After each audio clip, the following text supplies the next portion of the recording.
Hey everybody, Quilt Marine here. So we're continuing on in our illusion block using our crumb blocks that we stored with our emotions. Okay, so let's move on.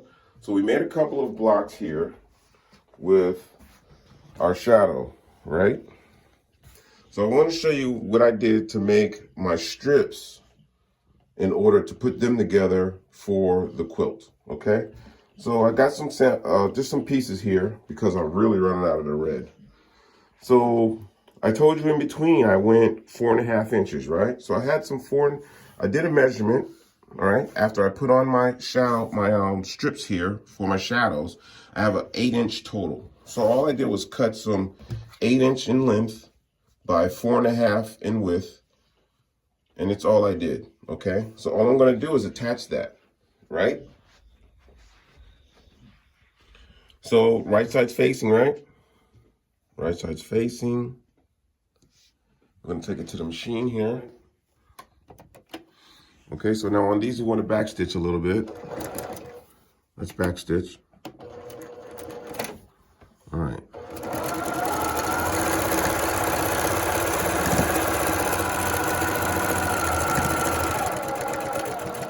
Get to the end. I'm gonna backstitch the end as well. Okay, so once we get that done, we kind of want to I'm gonna pull that out here. All right, my iron wasn't on, guys, so I'm just gonna open that up. Look at that. All right. So now you get the point, right? Now you see why the end needs to match your background. So what we do is we bring it back to the table. I'm gonna let my iron heat up here a little bit. Sorry about that. And all we're gonna do is same thing. We're gonna right side's facing, right? We're gonna bring this block over to the 4.5-inch strip or piece or sash. I'm sorry. I'm gonna throw that in there. Right side's facing. Now you could pin this if you want, but I think it's only 8 inches. You could pin though. New quilters, I think you might want to throw a couple of pins in there. But it being 8 inches, you should be able to like muscle it in, okay? Well, no worries though, all right? It's not any kind of test or anything like that. Go at your speed, all right? Go at your speed. Let's backstitch this here.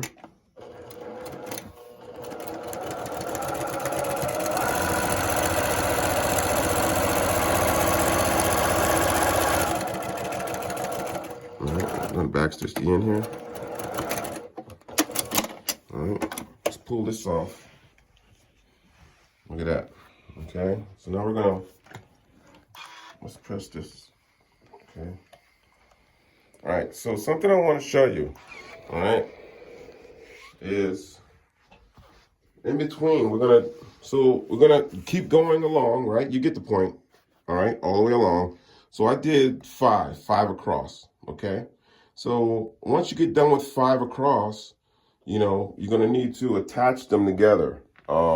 You have a series of 5. I don't even remember what I did, but anyway, because I'm trying to get it done before my wife's birthday, so I'm like making videos and like, oh my, the days are coming. So no worries. But look, this is what I did. I went with a series of 5, and in between each series, so when I have all my strips done with all my blocks lengthwise, I need to attach them. And what I did was I went with a 3-inch sash between, okay? So that's all. It's really simple. So once I have my 5, I put my 3-inch sash in there, all right? Right side's facing, right? And I sew all the way down the 5-inch, the 5 block strip that I have, okay? And then I'll just lay the next 5 on top of this, right side's facing, but remember which way your shadows are facing, okay? And then you just open it up, okay? That's pretty much it, all right? It's not hard, but don't overlook these steps, okay? They're very important, all right?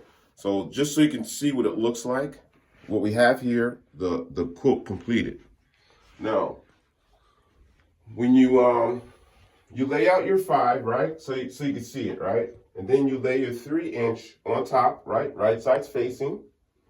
And then I'm gonna have my next 5 on top of that. And then when you get done sewing that 1/4-inch seam, all right, you just open it up. And this is what you'll have. You know, you'll have 2 rows. And then it's on and on and on and on. All right. So I went with 8 rows of 5. I used 40 blocks. Okay. I thought it would be a good size for my wife, you know, that she can snug up into, but not like overly huge where it's covering up, you know, the whole bedroom. Okay. Now I could have went larger, but I kind of wanted to save some of my blocks for another quilt later on, something that I can do later on. Okay. I didn't want to use all of my emotional blocks. Okay. So 40 was a good count to go with. Okay. Now, see that now we have a raw edge here, okay? Because we're going to square this off. Because remember, when you run your strips in between, when you run your strips, they you know, they're going to be long, short, whatever. But no worries, because we got to square this off, okay? So the next step in this quilt will be to square off the edges. And then what I'm going to do is I'm going to border the edge right here, right? With a black, a 1.5-inch black. All right, let me pin this up here. A 1.5-inch black will be on the edge there. And then what I'm going to do is I'm going to use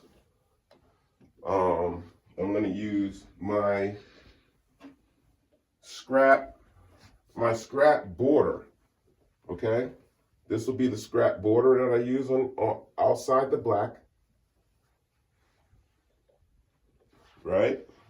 And then on top of that, I will use the last of my red. Thank you, Anitra, for this red. Anitra's my buddy, and she sent this to me. And this is like the best red ever, all right? Thanks, Anitra. So, and then what we'll do is on the outside of that, we will bind it with the red. Okay? That's where we're going. And that will be the finished look that we're going for. All right, so on the next video, I'm going to show you how I put together my own border.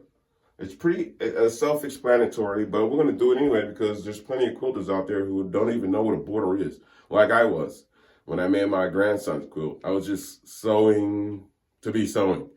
But, you know, later on you learn, and that's what I'm here for, to teach. So we're going to teach you how to make your own border out of your scrap strips that you have inside your scrap bucket, okay? So thanks for watching. Please subscribe. And remember, it's only fabric and it's only thread.